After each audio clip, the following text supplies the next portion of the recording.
Welcome to In This Mad World with Andrew Marshall and Chelsey G, looking at the world beyond the headlines.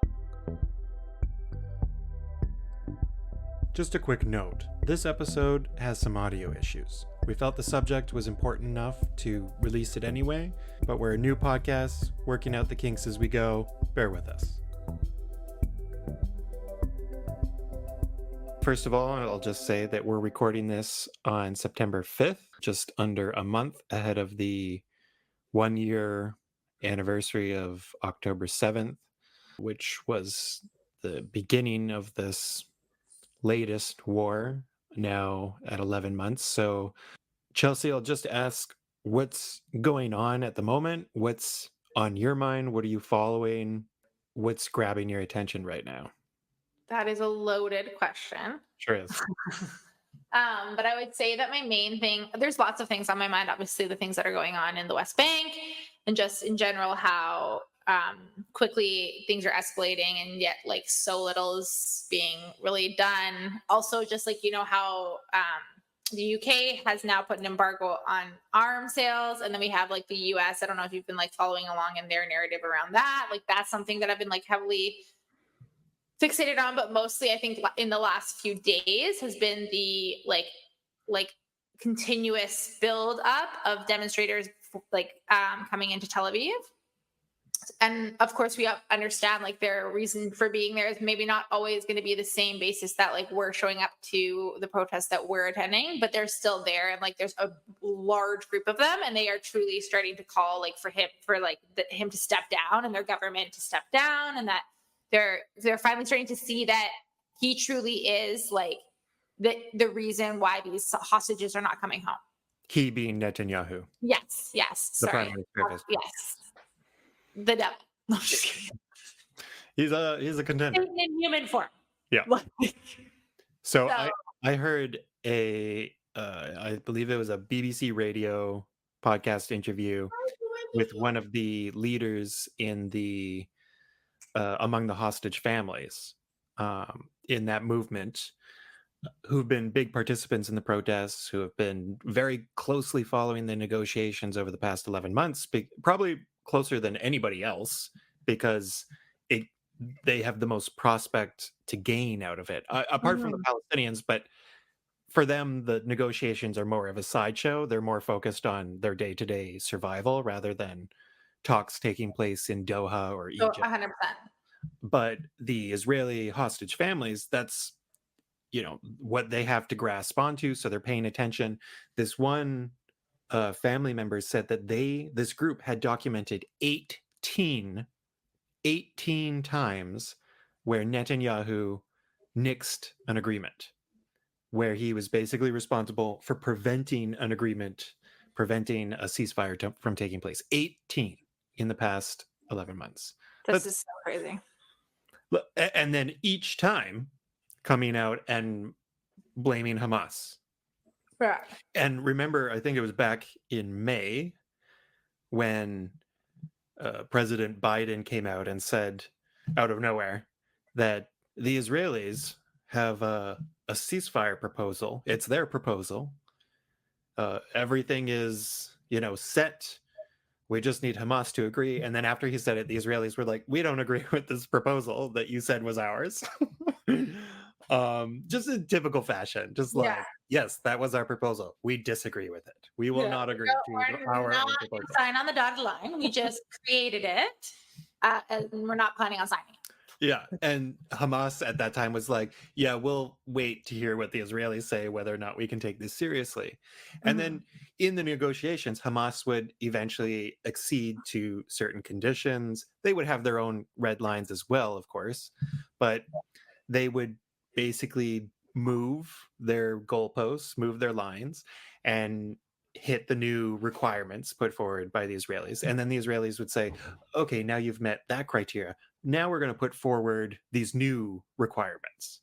So everything is just designed. It's not designed to actually meet the requirements. It's designed to not meet them. So it's designed to forestall, to prevent any ceasefire from taking place. And it's not a new strategy. Going back to classic Israeli negotiating strategies, there was a major release that took place, I think it was early 2010s, called the Palestine Papers. It was released via Al Jazeera and a few other outlets, I think The Guardian in the UK. But it leaked a huge amount of internal papers related to the negotiations that were attempted to be revived in the late Bush and early Obama administrations, pushing for a two-state solution.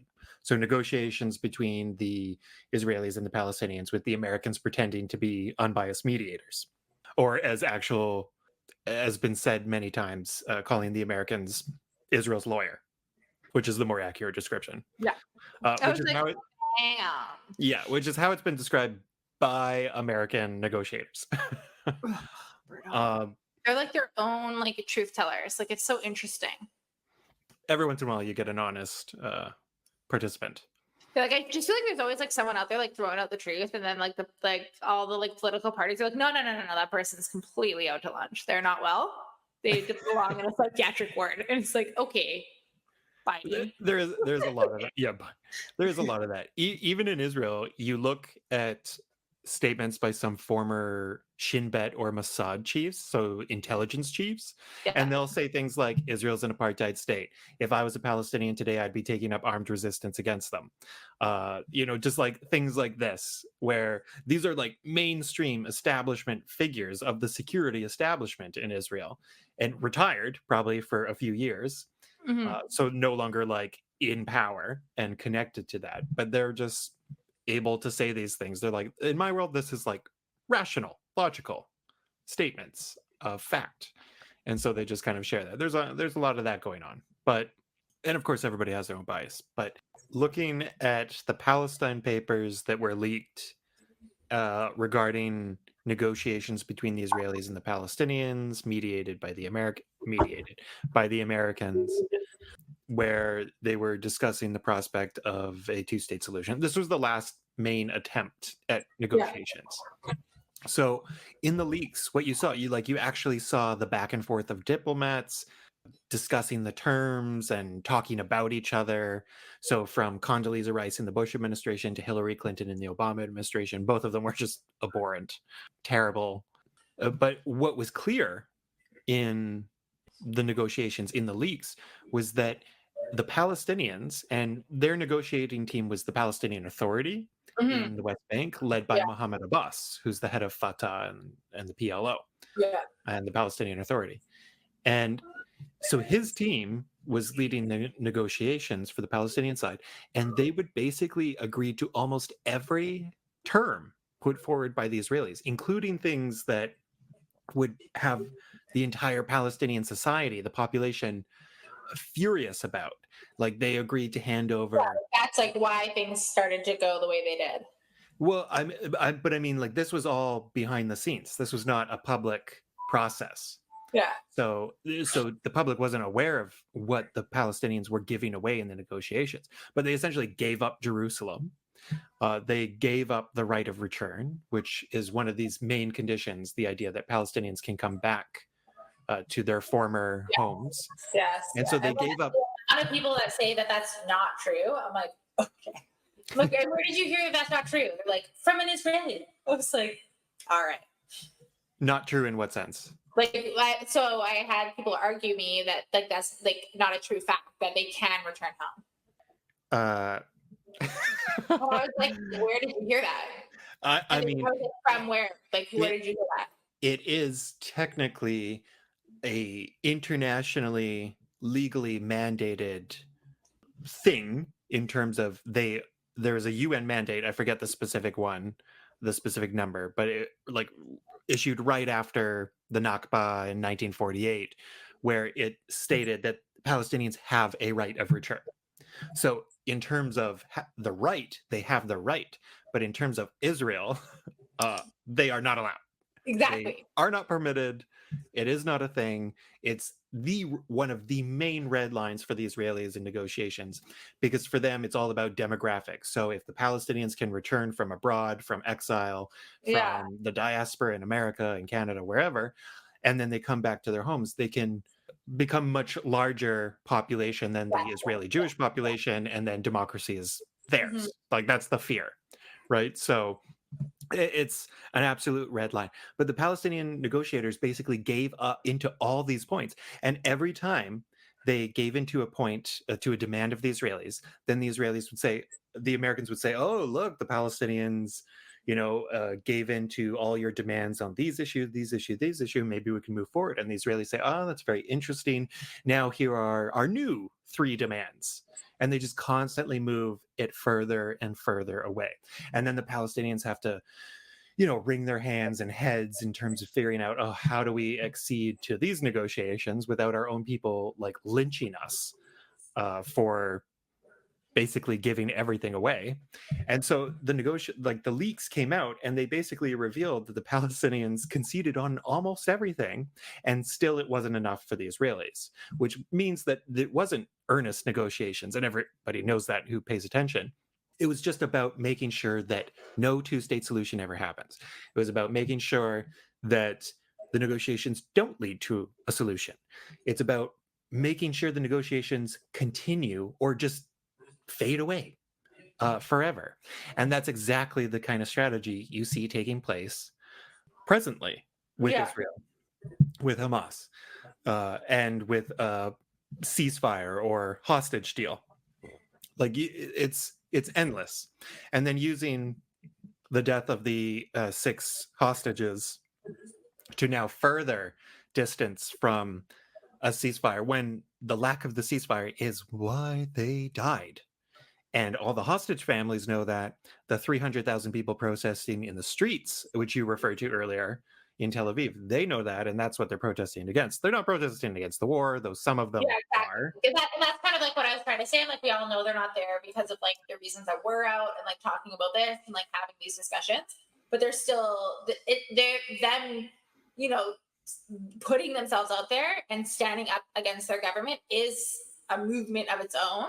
Yeah. Like, it's like a stance. Like, it's Yes. like, oh, like their eyes are opening up, seeing like, oh my gosh, this was never about the hostages.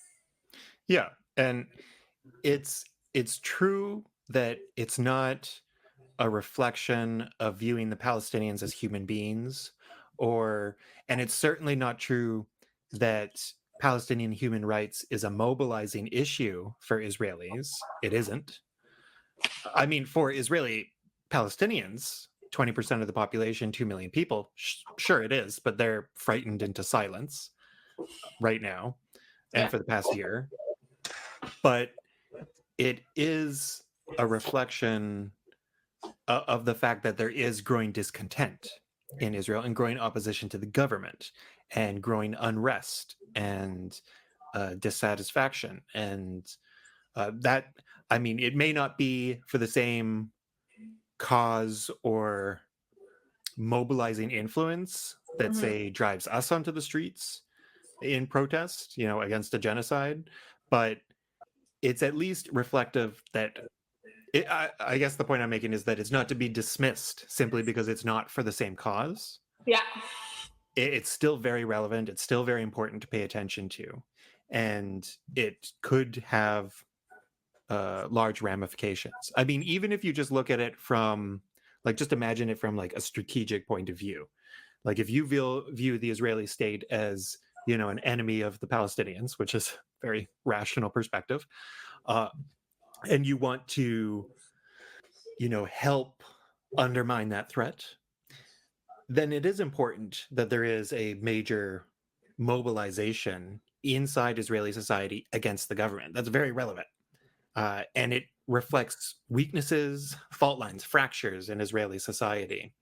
And that crowd also represents potential, I'll say that in quotations, potential for Israeli democratization. That's a stretch, Yeah. but there's Agreed. seeds, like, for example, the majority of the crowd probably don't give a shit about what's happening to Palestinians. They care about what's happening to Israelis who are in Gaza. But at the same time, there are some, a minority, sure, but some who do care. Some who have been protesting against the war from the beginning. These are mostly like activist communities, very small minorities in Israel, but they're there. Bless them for going out on the Yeah. streets.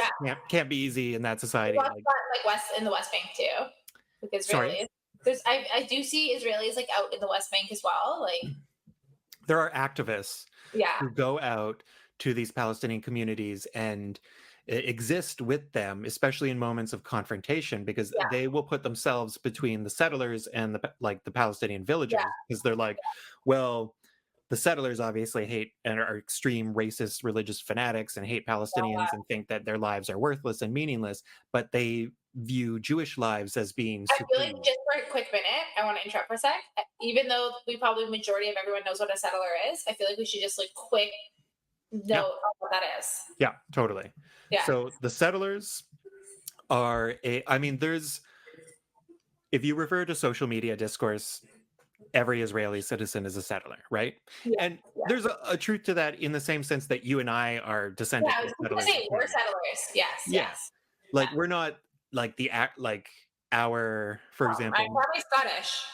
say what? Say I'm Scottish. Like, and the Scots were brutal, awful, like what are brutal, you violent, talking racist about? settlers. Like they were not Oh, nice. they were not nice. Yeah. And I'm if you not want some background on that, there is a documentary series on Crave called Exterminate All the Brutes. And it has recreations, like when documentaries do, Yes. which usually I hate, but they're top quality. And Josh Hartnett is starring in all of them. Oh my gosh, I love Josh Hartnett. He's great. And Oh, yeah. Black Hawk Down. We'll talk about that another time, but that is my go-to. Yeah, he plays the worst, the worst, like collectively the worst people, but he's great. And he's good. He's good. He's still at it. But it's a deeply disturbing documentary series, but it really gets into how like the Scottish settler colonialists back in the 19th century are basically the most extremist racists and violent psychopaths. And I'm like, oh, should we like edit out that? family. Sorry. Oh, wait, you are too. Yeah. Oh my god. Let's edit this whole thing out. Scottish Irish. Yeah. No, Oh my god. Oh my gosh. You too? No. I am no better. I am Scottish British. So Yeah, I have some British too, and Welsh. Yeah, it's basically just I've the got British Welsh Isles, yeah. but mostly like the So drunk, the drunkards that were colonized by the Brits. Yeah. What was that? I said we're typical Canadian settlers. Yeah, there's a lot of that, but I mean, it's better that the descendants of the settlers oppose the whole thing, the project, rather than just make excuses for it or support it and expand it.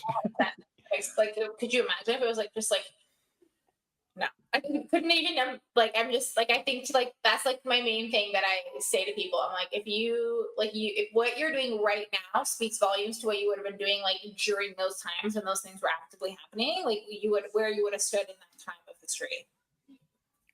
Yeah. So okay, back to the settlers. Yes. So in Israel, the settlers, you had the original waves of settlers in the late 1800s, early 1900s. This was the Zionism movement moving from Eastern Europe and Jewish migrants coming to settle the land. They mostly started left-wing kibbutzes, like farming communities, self-supporting communities.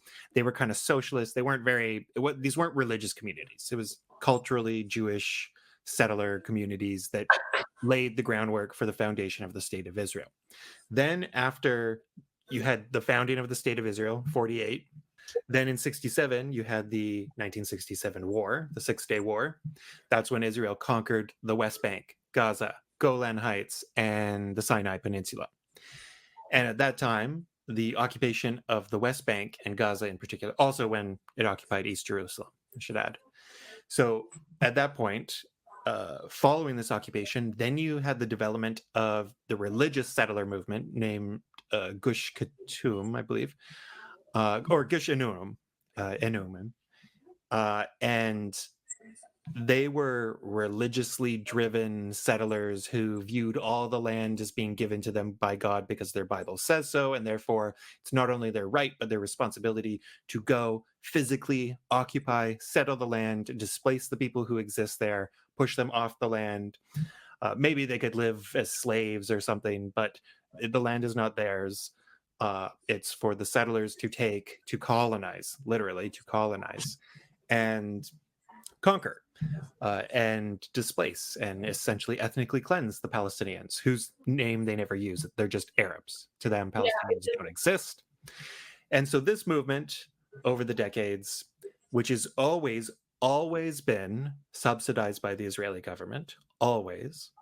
And I just stress that because there's so many Israelis who will denounce the settlers, who even denounce their governments, but make a distinction in their minds between the settlers and the state, as if it's an aberration from the state, but without acknowledging that it has been subsidized the entire time for the past 56 years, 57 years.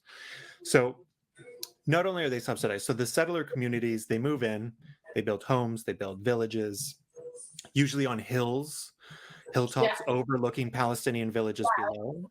Like peering over. Yeah.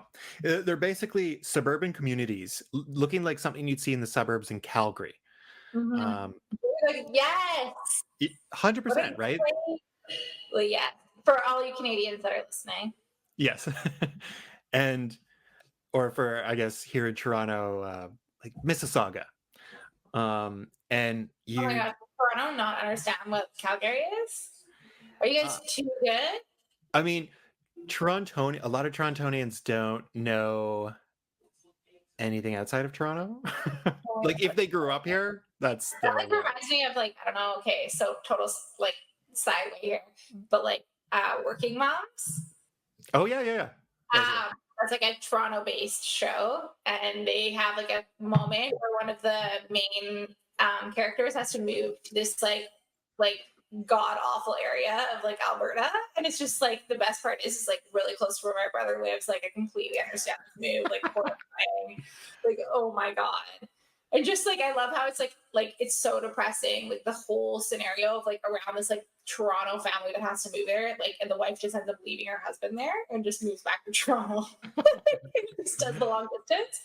But anyways, total sideway. But that's very much how Toronto people are. Yeah, kind of true. You guys are like the best thing that's ever happened in Canada. Until you actually live here and then have to pay for it. Yeah.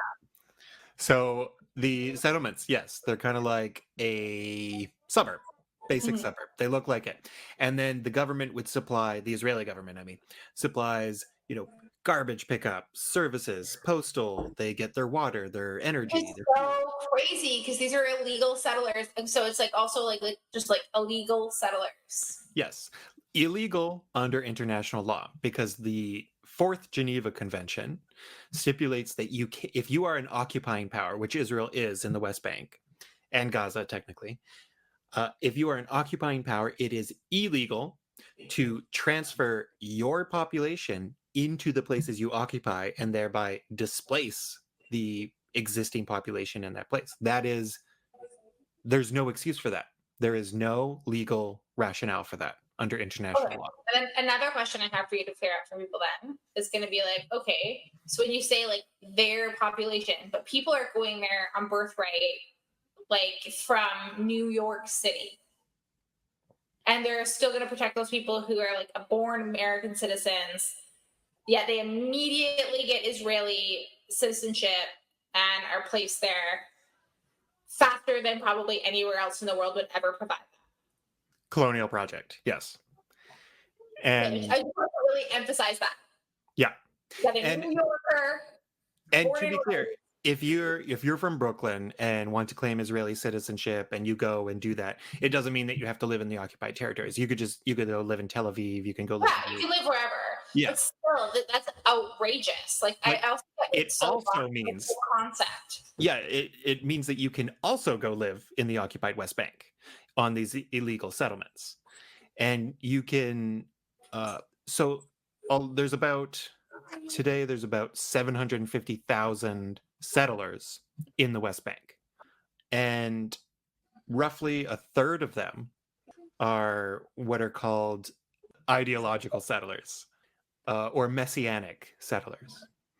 These are the settlers that are driven by the religious fanaticism of we must settle the land and God gave it to us all to It's so control. scary, and it's like so scary to see the age of these people, like youth, like A yeah, lot of them are young. They're called the right. Hilltop Youth. They're extremist, crazy, violent, racist, vile, fascistic, theocratic madmen. And most of the men, not all of the men, but Hated these people. yeah, they're just quite disturbing. And then the rest of the settlers, about 2/3 of them, of the 750,000, so that's roughly 500,000. These are more just regular Israeli Jewish citizens who go to the settlements because they're heavily subsidized. So it's cheaper housing. Like Mm. Tel Aviv is fucking expensive. Israel's expensive. You need cheaper housing and you still want a lawn with a pool and nice grass that you can water with all the stolen water from the Palestinian villages nearby. That's such Then a messed up concept. sure is. And then you can go to the settlements. All they have to do is be willing to turn a blind eye to the extremists that they live among, and you don't actually interact with Palestinians or villages because the way that the occupation works in the West Bank, you have Israeli only roads and you have a massive wall that they started building in 2002, which is twice the height of the Berlin Wall. Giant concrete slabs that cut through Palestinian villages and towns and across the countryside. So the Israelis have their own roads that Palestinians aren't allowed to travel on and are stuck at checkpoints for 6 hours. Women give birth or die at checkpoints because they're not permitted to go through, to go to the hospital, etc. That's something that has happened repeatedly. Yeah. And I feel so like that recently just happened, like in the West Bank or something. a pregnancy at a checkpoint? Yeah. Probably. It's literally something that's been documented Yeah. so many times. And they like even will hold like with people there that are like Palestinian that hold Israeli citizenship. Oh, yeah. Yeah, sure. Yeah. It's like in the West Bank, it's unrivaled, brutal apartheid. Mm-hmm. It's brutal. It's Like, would you say Gaza was worse? Obviously, like pre October 7th, we all know Gaza was worse. Yes, Gaza has essentially been worse most of the time. Yeah, and then Jerusalem is like the better option. Yeah, oddly, yes. And Palestinians in East Jerusalem, which is the occupied part of Jerusalem from 1967 on, and heavily populated by Palestinian neighborhoods and populations. Like Jerusalem is the cultural home of the Palestinian community and is supposed to be the future capital city of a Palestinian state. So it's very significant and very important to the Palestinians. And so the Palestinian community in occupied East Jerusalem, so East Jerusalem was officially annexed by Israel, I think it was 1980. And then just for a quick reference, this is why it was such a big deal when Trump wanted to label Jerusalem as the recognized capital of Israel. Yeah, because so that's why that was a big deal. So and to move the U.S. embassy there. Yes, but that's why that was a big deal. We won't ramble. Correct. But for those who are curious why that was, that's why. 100%. And so for East Jerusalem was officially annexed by Israel, I believe, in 1980, if memory serves. But at that time, the Palestinians in there, they're not given Israeli citizenship like the Palestinians who remained in Israel after 48, who eventually got Israeli citizenship and can now vote, though they have much less rights in other respects. But for the Palestinians of East Jerusalem, they have identity cards and certain rights that are above those of Palestinians in the West Bank, and are certainly above Palestinians in Gaza, and definitely above Palestinians in the diaspora in the refugee camps in neighboring countries. But they're below the Palestinian citizens of Israel because they can't vote in national elections, though they can vote in municipal elections in Jerusalem. So that's fundamentally actually what apartheid is a regimented system of racial laws and segregation and hierarchy that's structured. So you'll hear a lot of the time when people talk about oh, Israel's an apartheid state. And then most people who say this, or most people who deny this, or who add a caveat to it, say, "Oh no, not it. No, it isn't, because you have Palestinian citizens of Israel who have rights and can vote, and there wasn't any of that in apartheid South Africa. Like you didn't have black South Africans who could vote in apartheid South Africa. So they say, oh, there's no comparison. Mhm. If you look at the West Bank, oh, okay, that's where there's apartheid, but not in Israel proper. This is bullshit. In the West Bank, in the occupied West Bank, Israel proper. Like, Israel proper just means the no, norm. Yeah, that's just like the nomenclature for it. That's just the term. If you look at Israel and the West Bank, it's apartheid to the extreme, where you actually have former anti-apartheid activists from South Africa who went on a tour, like an organized tour of the West Bank, and said this is worse than anything that ever existed in apartheid South Africa. And that was 20 years ago, much worse now. yeah. And so the West Bank is apartheid on like meth, and with a gun. Oh, Gaza. Gaza is It's a jail a and graveyard. open air prison. Prison is Gaza was a prison before October. Mm-hmm. Now it's a cemetery, and it's a killing field.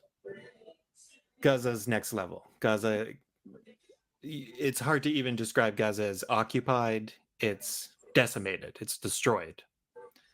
The West Bank, heavy apartheid, heavy occupation, colonization. They can't destroy everything. Like, I feel like they're going for them next. There, as we hinted, this is going to become an open air prison graveyard.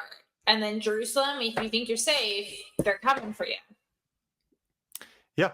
And so obvious to see like the way it's going. Like it's like, and yet and then it's like, for me, if I'm sitting here in my chair in Mission, BC, and I can see that, and leaders around the world are sitting at UN meetings being like, oh my gosh, please stop. It's like, can you not foresee what is going to come? Why is nothing being done? Empire. Yeah. So just to finish on the settlers, I guess, here. So you had the religious settlers, the most extremists. These are the ones who are like actively, when you see videos online of settlers attacking Palestinian families, throwing rocks at them, beating them up, shooting them, destroying their property, etc. These are the extremist religious settlers. You don't see videos of the settlers in their communities who are there for subsidized housing, because why the fuck would that spread around social media? But you see these other guys who are extreme. Yes. And these are kind of like the core youth of the modern fascist movement in Israel, who make up a lot of the support for settler leaders who are in the government, such as Bezalel Smotrich, who's the finance minister, and Itamar Ben-Gvir, who's the national security minister in charge of the police and the prisons. So these the settlements have gone from being created by occupation, and essentially it's like the story of Frankenstein and his monster, where Frankenstein creates the monster and it rises up and eventually destroys Frankenstein himself. Well, Israel created the occupation. It created the monster of the settlements, the monster of the religious settlers, and those religious settlers have now risen up to the point where they are devouring Israel itself from the inside out. They're destroying Israel. And that's what you see in these protests. That's what you see happening in Israeli society. The Israeli settlement leaders are these psychotic, racist, Jewish supremacist, fascist lunatics, and they're increasingly in charge. They've always been supported by Netanyahu and the Likud party, but they're even far to the right of Netanyahu and Likud, which is the main party in power. Like the party of Itamar Ben-Gvir is called Jewish Power. It's so right. Like that's like me creating a party here in Canada that's just called White Christian Power. It's like Oh, no one would be around for that. Yeah, like it's pretty disturbing. And this party is, growing in popularity. and has a lot of youth support. And So crazy. Which goes to speak to like the brainwashing that goes on, no kidding. right? And so this government with these settler leaders came to power, I think it was like December 29th, 2022. So right at the end of 2022, start of 2023. And one of the first things they started doing, incidentally, Bezalel Smotrich, the finance minister, who's a major settler leader and extremist himself, not only is he's the finance minister, but he was given a special portfolio in the defense ministry, which is like a special sub minister in the Department of Defense or the Ministry of Defense, which allows him the responsibility to oversee what's called the civil administration, which basically is responsible for determining all housing and building permits in the occupied West Bank for both Israelis and Palestinians. So if you're a Palestinian and you want to build an attachment to your house for your growing family in the occupied West Bank, you would basically have to get the permission from a settler extremist leader who openly says that he won't allow you to have anything and wants you all gone and even dead. So that's not going to happen. They've increased settlements rapidly. Yeah, like rapidly. And this is all before October 7th. Yeah. All before. So there was an incident, I think it was February 2023. There was a Palestinian village called Hawara. And there was an incident. There was like what's called a Palestinian terror attack, where a Palestinian like stabbed an Israeli settler near the town or something like this.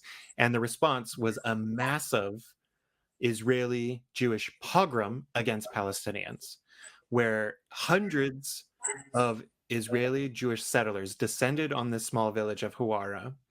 And all the villagers were horrified. They closed up shop, went into their homes, like hid out, and the settlers stormed into the town, vandalized everything, set fire to cars, set fire to homes. They killed one Palestinian man, attacked people, beat people up, destroyed stores and property. Well, what was that one where they like burned a baby alive?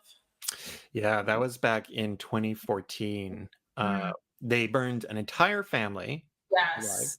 These were a few kids, like a few teenagers who did this. And just jumping back. So in 2014, this little group of extremist settlers, among the hilltop youth is what they're called, went into this one village. They threw firebombs into this Palestinian home where the family was sleeping. It was a father, mother, a baby, and like a little brother who was, I think, 4 or 5 at the time. The baby burned to death right there and was alive, like while it was on fire. And horrifying. And then the mother and father both died in hospital later. Only the little son survived. And eventually the culprits were caught a few months later. Guess who their lawyer was? Itamar Ben-Gvir. Oh my gosh. Yeah. Dad! So fast forward 9 years, and he's the national security minister in charge of police and prisons. And then Bezalel Smotrich in charge of essentially managing the occupation in the West Bank from the civil perspective. So in Hawara, when they had this pogrom and all these Israelis went in, were burning things down and destroying things, Bezalel Smotrich tweeted something like saying the town should be wiped out. Like, you have the sitting finance minister openly advocating ethnic cleansing. And remember, this is all well before October 7th. So this was kind of the setup. So we see how things were leading. Since October 7th, just a couple months ago, actually, the Israelis announced such a massive land grab in the occupied West Bank that it is basically double, I think it's bigger land grab in like 1 month than in the previous 20 years. That's so insane. Massive. The colonization, the conquest in the West Bank is rapidly accelerated. Yeah. And now they're announcing the evacuation of several villages and towns in the West Bank, just like they evacuate certain neighborhoods in Gaza. Yes. Which is and so it's like rewatching it all over again. And we've got it's like this was the worst. Rafah was the worst we'll ever see it be. And it's like, no, we're rewatching what we just watched happen for the last 11 months take place now in the In West Bank. Jenin, Yes, in yes, these villages. literally, like just before we even got on a call together, I was reading about, I think it was like 4 kids were killed in Jenin in the last like 3 hours. Like, Unbelievable. it's just, and it's constant. Like, and it's like, to say that you're like, it's like the little girl rollerblading. I don't know if you like heard about Yeah. that. Yeah. Like, tell me how that person, like, how are you killing like the Hamas leader, targeted kill in Iran, but yet you're murdering a child on rollerblades in Jenin? Like, and you're like, come, give me a break. Like, and we all know that they're like one of the smartest military. Like, they have such intelligence. Like, it's like, come on, like, you're like telling me that you can't figure out what a civilian is inside of these places. Like, you didn't Yeah. create the dome by just like sitting there. Like, it's like you've obviously got intelligence that can teach you things. So it's like, if you can create a dome that like protects you from like missiles, I'm pretty sure you can detect a civilian. One would think. You know, that's when you have to distinguish between capabilities and intent, Exactly. right? So we all know what Israeli capabilities are when you see them actually carry out targeted That's the thing is, assassination. like, I feel like, do people know? Because that's like the argument that I get so often. If it's like you're like, hey, it's like anyone who's a normal person should understand this is like totally, totally intentional. But I feel like I'm still to this day being met, seeing like influential people be out there still toting a narrative of like poor me for the like Israeli country. And I'm just like, this is crazy. Like, am I nuts? Like, to be like, those people are totally out to lunch. Yeah. I mean, speaking of Scots, a radical Scottish psychiatrist, R.D. Laing, said back like 50 years ago that insanity is a sane reaction to an insane society. I always felt great kinship with that observation. I was like, oh, yes, that makes sense to me when I'm feeling particularly mad. But absolutely, these people, I mean, the people who make these kind of excuses aren't really worth arguing with. Uh, No, I think I'm more bothered when people have like a platform and I'm yeah. seeing them like not taking the time to like really educate themselves on the situation, like before they speak. So it's like that's like such a letdown. And I why I bring it up today is because I literally just saw it. Like, I don't even want to give like if celebrities or anyone really like a platform of any sort, right, in our conversation. But there is someone who I very much admire on an activist level Name them. for Name them. so many years. Name them. Selma Blair. Oh yeah, shit. That was disappointing. And I'm just so disappointed. Like, because I have there's so many moments in time where I really actually like had such a like appreciation for her as a person, as a creator, as a creative, as an artist, whatever. Like, in somebody who's gone through some of the situations she's gone through. But just recently, I'm like, oh my god, I can no longer like you. Yeah. You're giving me no option because you're showing me that you're dumb. Like, that you're like not willing to learn because it makes you uncomfortable. And that's what it's like when you're really pushed to a point to be super, super uncomfortable, you're not willing to do it. Even if you identify it as like Israeli, like I would hope that you're gonna take a minute. It's like when all the graves and all the things were starting to come to light in Canada, right? There was no more denying what happened. Like, there was no more wandering around Canada being like, we didn't do that. But there is. But there is, right? And so, but the thing for me is, And just for our listeners, sorry to just jump in here. sorry. Just to give a little context of what you're referring to here with the graves, could you just little background? Give a little more. Oh, you're asking me. Yeah, yeah. So I thought you were like gonna do it. So the graves are the, like the unmarked graves of like the children from like the indigenous communities all across Canada that were taken back when we had residential home or schools that were implemented throughout Canada during our colonialism times here in Canada, and it continued on well into the 90s. And Andrew and I both were in school in 92 would have been what? Like, what grade were we in? 92? 93, 92, I think was the year of the last Like school. kindergarten. Yeah. But still, think about that. Like we were in school. Yeah. So it's like we were like fully functioning human beings brought up in a way we ourselves were given a narrative growing up about our own colonialism here in Canada. And so even though you didn't, Without using that word. without using that word, yes. And We call them pioneers. yes, pioneers. But like I remember like always like seeing like reserves and like Indian bands and things like that, and being like, oh, like why can't we go there? And wanting to ask all the questions, and everyone would just kind of blow you. Oh, yeah, you can't go there. Why Or not? you just get some racist answer. Or you get erased it. Like thankfully, like the home that I grew up in, my mom was very like open about like what the situation was, but she also I felt like didn't want to like was also trying to quote unquote like protect us about the conversation that would have occurred, what we would find out actually happened. Right. And I remember actually the exact moment that I found out truly what happened was my mom thought we were sleeping, and she was watching a documentary about residential schools and young Indigenous boys. And I walked in and saw a scene that I will never forget. And I remember it like vividly in my mind. I was probably like 13 and I was horrified. And at that point, it opened a conversation where I started to learn from my mom. Mm. And so maybe that's why but even still, I was shocked when the news came out. So this would have been how many years ago? So in 93, 92, 93, and I could be wrong, I feel it's the last year that the last active residential school closed, which is horrifying all on its own.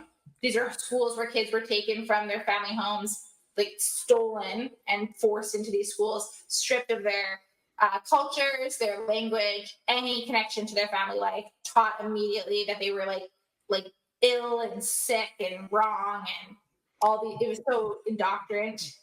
Did you know, sorry to just interrupt here, but so one of the things that was a part of this process was called the 60s scoop, when they scooped up a bunch of kids in the 1960s, stole them from their families, and put them into white Canadian families, structures. So the minister of Indian Affairs is what we called it at that time. Do we still call it that? The minister of Indian Affairs was a man whose name I will reveal shortly, but he took one of these kids to be in his own family. So he took one of the 60s scoop kids into his family and was a part of that process directly. And this man was Jean Chrétien, who would become prime minister in the 1990s. I was just like, I only found that out like a year ago. And when I heard that, I was like, the fuck? Like, are you kidding me? Like, seriously. So like these process of like, I guess what this just sort of helps elaborate or explain is this process of colonization, Western settler colonial ideas and systems and structures and processes is not something that stops. No. It evolves and adapts and continues. The key difference between a place like Israel today and a place like Canada today is that we're in very different places in this process. So Canada, our project started, a century before Israel's. Mm-hmm. And so we got most of the killing and displacement and ethnic cleansing. That was mostly in the 19th century. Mm-hmm. And, we got it out of our system. But it continues, in fact, to this day, because you have Indigenous communities that we push to the margins to these residential even just like you talk about like watering lawns, we have communities still in Canada that don't have clean drinking water in the north. Unbelievable. Endless. It's unbelievable. And the most expensive groceries you would find in the country. And then you've got like, I think none of it just got its second road.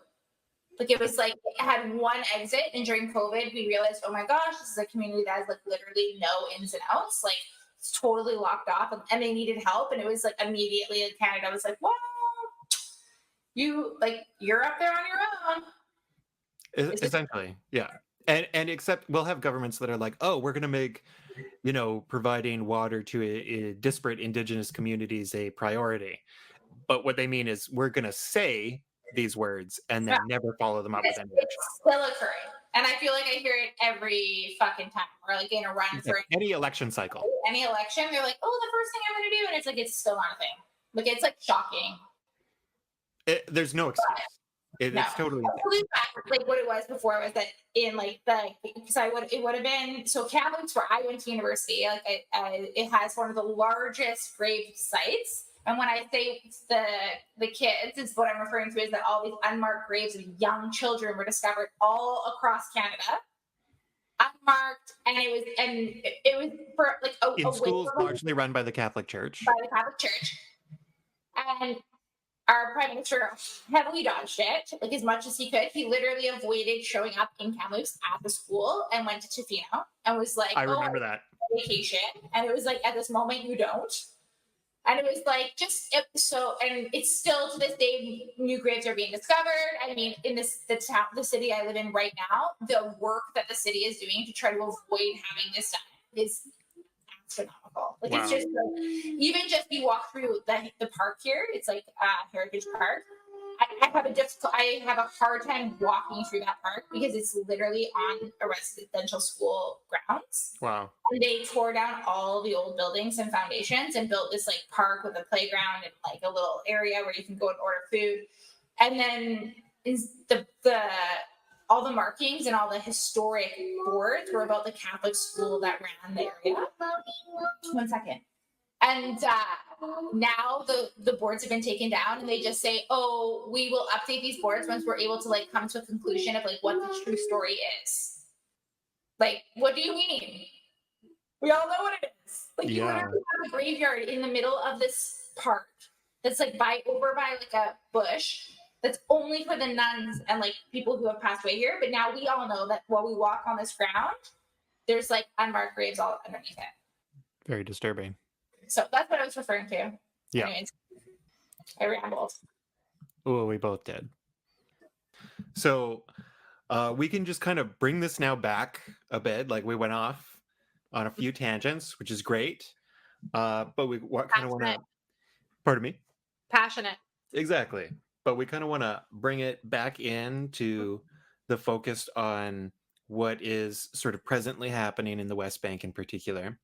Because in the past, again, speaking at the start of September, in the past few weeks, especially, the Israelis have been launching massive incursions into Palestinian towns in the occupied West Bank. Yes.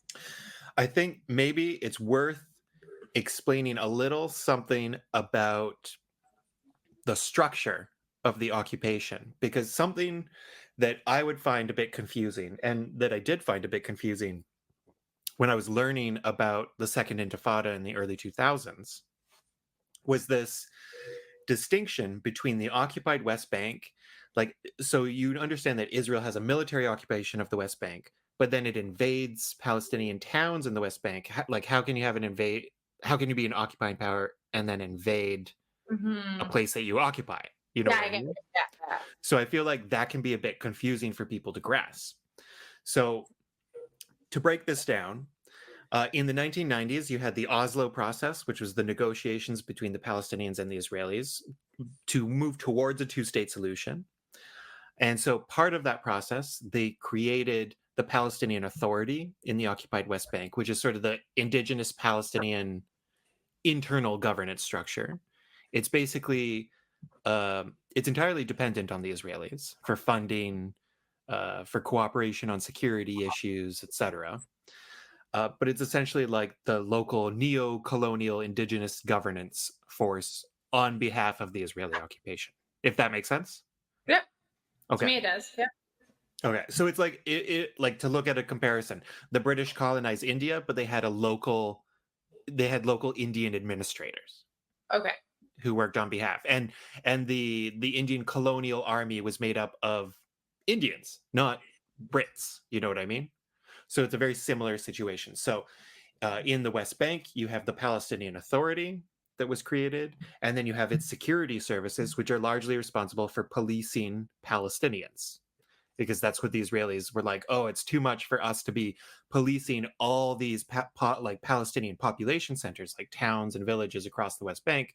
It's better to have the Palestinians do that on our behalf.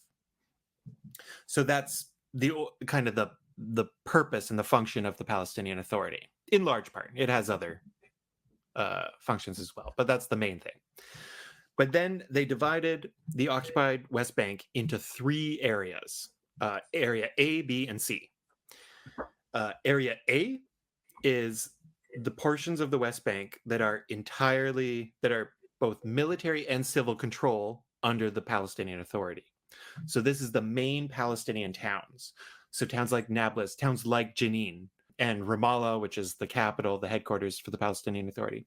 These places are under both civil and security control of the Palestinian Authority, which means that because that's where most of the Palestinian population is concentrated, it makes the most sense to have it be policed by other Palestinians, because it's so much work, so much effort, and so dangerous for like Israeli police or military to be policing these areas, right? So you have the Palestinian subcontractors, the Palestinian Authority Security Services doing that on their behalf. That's Area A. The main population centers for the Palestinians, the cities, the villages, the big towns. That's approximately 18% of the West Bank. Then you have Area B, which is about 22% of the West Bank. And Area B, also a lot of Palestinian population centers, mixed areas, kind of close to some settlements, some Israeli settlements. This area is where it's civilly run by the Palestinian Authority, but security is run by the Israelis. And then you have so it's mixed. And then you have Area C, which is approximately 60% of the West Bank. This area includes all of the major Israeli settlements, like all the official settlements. And this area is under the rule of both Israeli civil and military and security authorities. So the Palestinian Authority that supposedly runs the West Bank does not have the right to enter 60% of the territory that it supposedly governs, whereas the Israelis have that whole space. So it's supposed to be the embryo for a future Palestinian state. But, and these structures, this Area A, B, and C categorization, is supposed to kind of protect all the parties from each other to a degree, just by having more clear separation lines between them and sort of their respective positions and jobs. And it's supposed to also protect, in theory, the Palestinian communities from the Israelis. Never does that. But technically speaking, Israeli military security officials and groups are not supposed to enter Area A, which is under full Palestinian Authority sovereignty. Yes. So when we talk about an Israeli invasion of these Palestinian towns and villages that we're talking about recently, like Jenin, are located in Area A. So this is supposed to be total Palestinian administration. But instead, you have Israeli security forces going in, and their excuses, to a degree it's true, is that the Palestinians aren't taking care of the security situation for the Israelis, therefore the Israelis have to do it themselves. Well, the response of the Israelis is a massive invasion. So that's what we mean when you're talking about the occupied West Bank, which Israel controls the whole thing, manages all the checkpoints, manages the in and outs, has total actual sovereign control. Actually, the IDF, the Israel Defense Force, the military, has total control. Yeah. But administratively, there are differences. So when we talk about these invasions, that's Israel just continuously violating the agreements that it itself agreed to through the Oslo process, through these structures that it helped create and define. And so Israel doesn't even agree to its own structures, to its own decisions. And it's now invading these towns and decimating them, targeting hospitals, targeting schools, targeting communities, targeting ambulances and paramedics and cultural centers, and destroying roads. If you've seen the footage, you see bulldozers going through and just destroying everything in their path. And this is standard. I have a little pop quiz question. Okay. Do you know where the Israelis learned the bulldozing trick from? Like, do No, you know where they got the idea to use bulldozers in their colonial project? I want to say Germany. No, but not far. It was the British.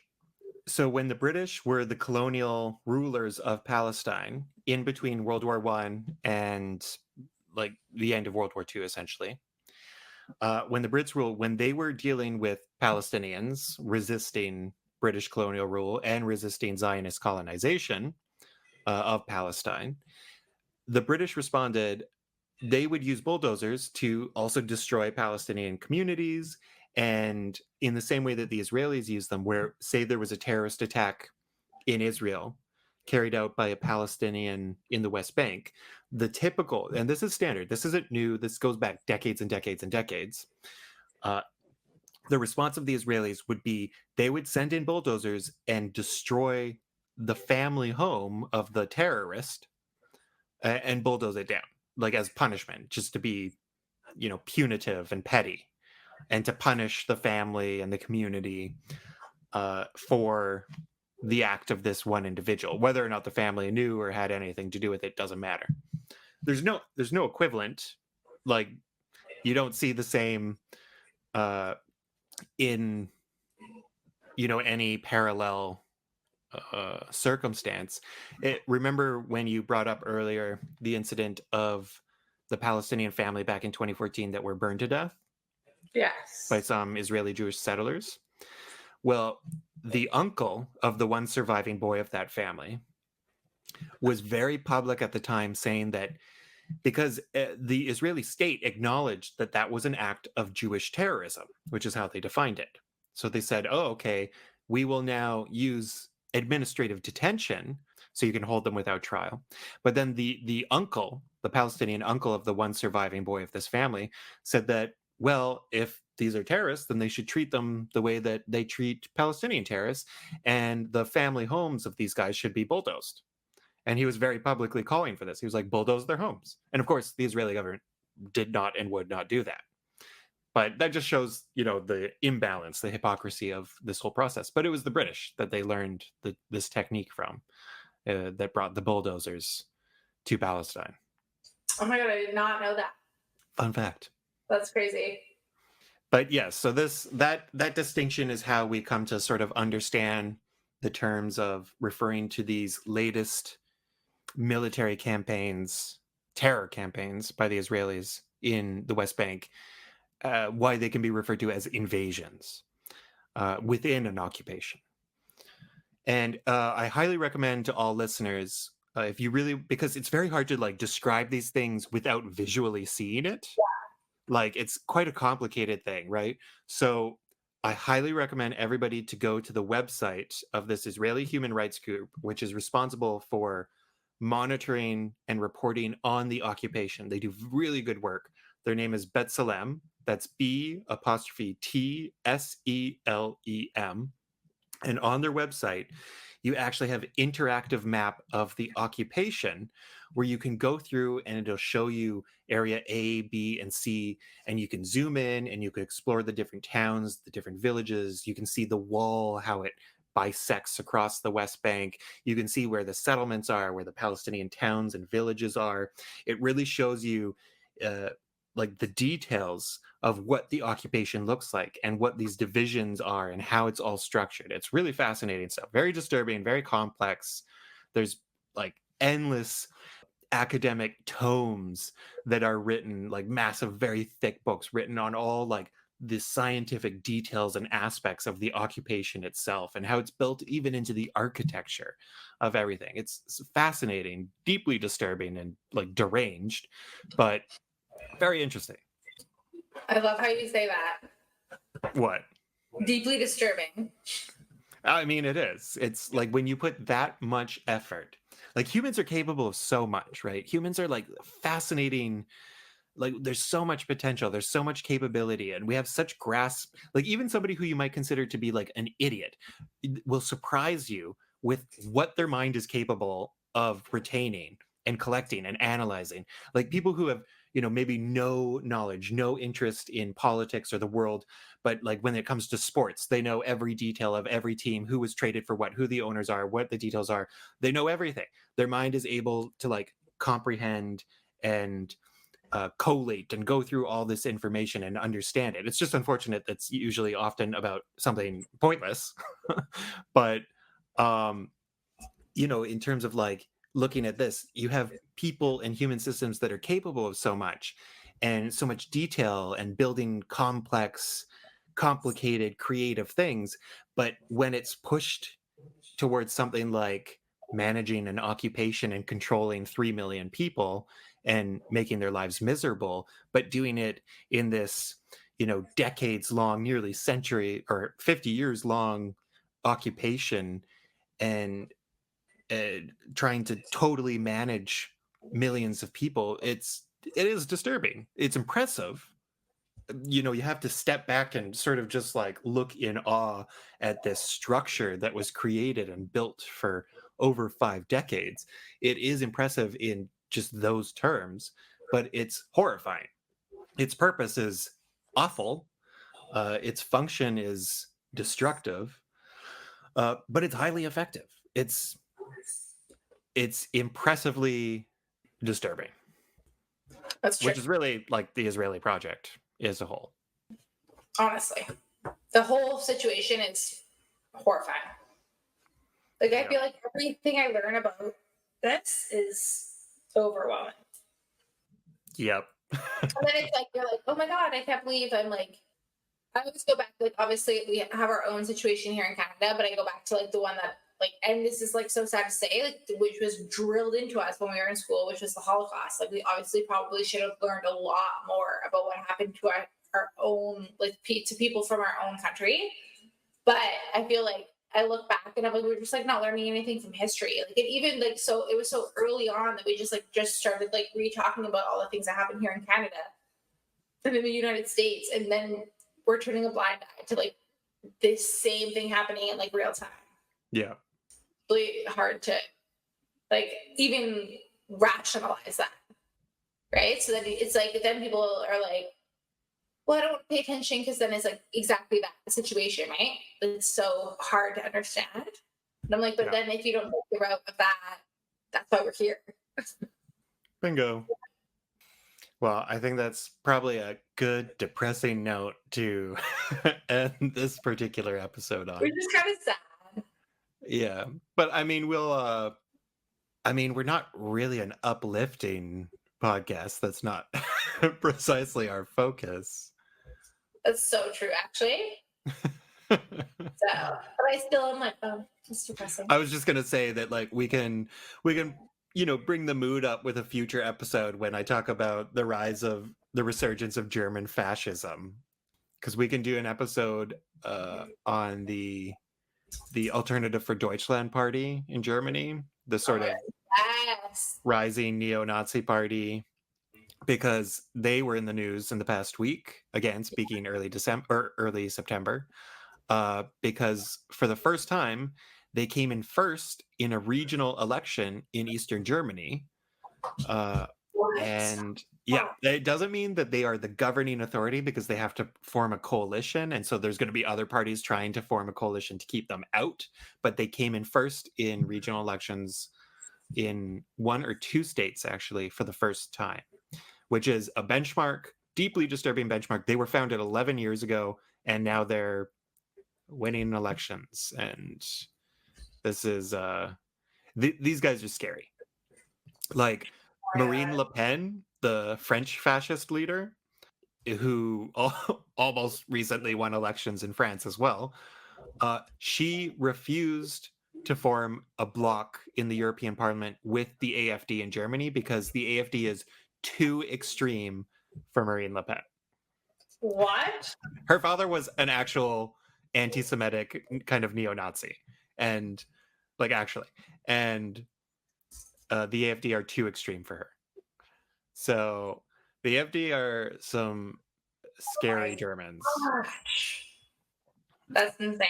Yeah, so I think it would be worth getting into like the topic of European fascism and the Germans and sort of the resurgence of that. Maybe we can even touch a bit on the relationship between Germany and Israel, because that's a very interesting one as well. But I think that's probably somewhere that we can explore in the next episode. Be somewhat less depressing than this current one on the West Bank. But yeah. But this was a good episode because I feel like it was like really important to talk about like what's happening right now. And when I say right now, I mean today, September 4th, Correct. 2024. I know this will play like sometime afterwards, and I'm sure it will be even more difficult and more upsetting. Whenever people are listening to this, it will be worse. Yeah. Which is so upsetting. It's like, but that's the reality that we're living in. So I'm like, I have to give that, you know what I mean? I have to like understand that that's the reality that we're living in. I'm not happy about it, but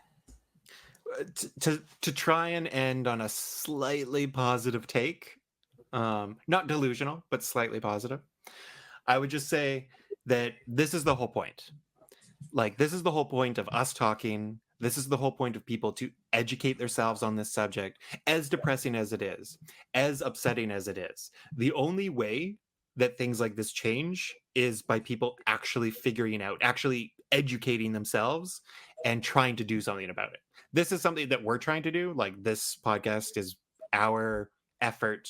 We can go to protests, but at a protest, you're just one more body in a crowd, which is great. But it's helpful to try and do other things as well. So trying to educate people, trying to open up people's minds, trying to communicate in a little more accessible way. These are important things to try to do as well, because nothing good will come from maintaining ignorance and putting up the blinders and pretending it isn't happening, or just focusing on our own little worlds internally and in our surrounding vicinity. We are, like, our societies are all invested in this project, by which I mean Canada, the West, are invested in the colonial project that Israel is undertaking. We have responsibility for what's taking place. And because we are ostensibly more democratic, we have more responsibility to do something to change that. So I say that this is a slightly positive take, because ultimately it is about trying. We're not just having these depressing conversations to depress ourselves and move on. It's to actually, fuel something in us, to maybe, it's depressing, but it's also infuriating. And you can harness that anger and help it to drive you to do something about it, to try and change it. And it doesn't matter if you change one mind or 1,000 minds, just do something. And that's a positive thing. And that's something that we can do. That's something that anybody who's listening can do. Even if you're only changing your own mind, that's enough. It's something. So I'll just end that rant there. I love it. But I also think that, I just think that there's just so much to be learned from tonight's episode. Like, I just feel like I think that's what, the more that we record and talk about stuff, I'm just, even in my own mind, being like, man, this is like so like a moment for me to take in. I jot down like in notes, like moments of our conversations that are pivotal for me, that I want to like go in and look at our own history. Because I think another important thing for like listeners is like reality is like Andrew has like worlds of knowledge more on me. And the reason I'm here and the reason that I like got to where I am in my activism and the things that I like am passionate about today is because I started to ask questions and like things that intrigued me or that I thought maybe didn't align with me, like didn't sit good with me. Like I was like, okay, like I don't think that I'm questioning that. I would always make a note of it. Like, and whether it be like 4 months down the line, 4 days, 48 hours, 4 seconds, whatever, I'm going to look it up because I've taken a minute to like take the time to remind myself that I want to look into it. And that's exactly how I develop knowledge as well. I ask the questions just like you. Yeah, like exactly. Like, I don't understand what that is. I have to figure it out. No question is like a dumb question. I feel like everyone's always nervous to ask a question. And so like at the start, I can't tell you how many semesters or classes I've had that started with or just during the class where professors would say, you know, like, if anybody has any questions, if you have a question in your head, chances are somebody else has that question too. So feel Yeah. free to ask, and do ask, because if you have that and somebody else has it, but everybody's afraid to ask, then we're leaving fundamental things unanswered. So And true.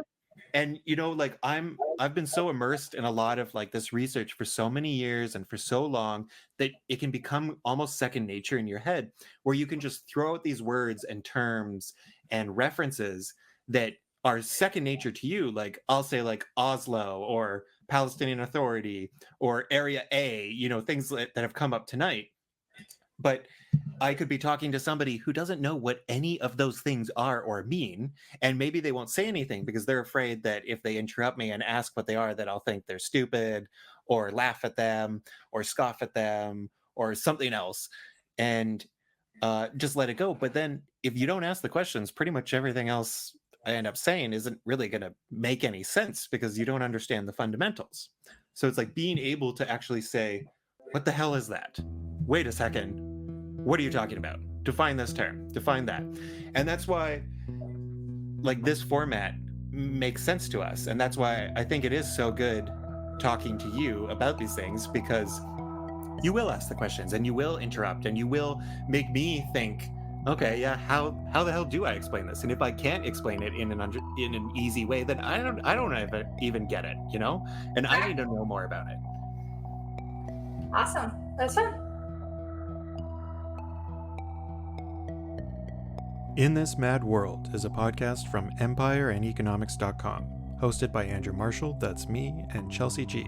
Music by Francesco Caruso. Please subscribe, like, and share. Visit empireandeconomics.com. Thank you for listening.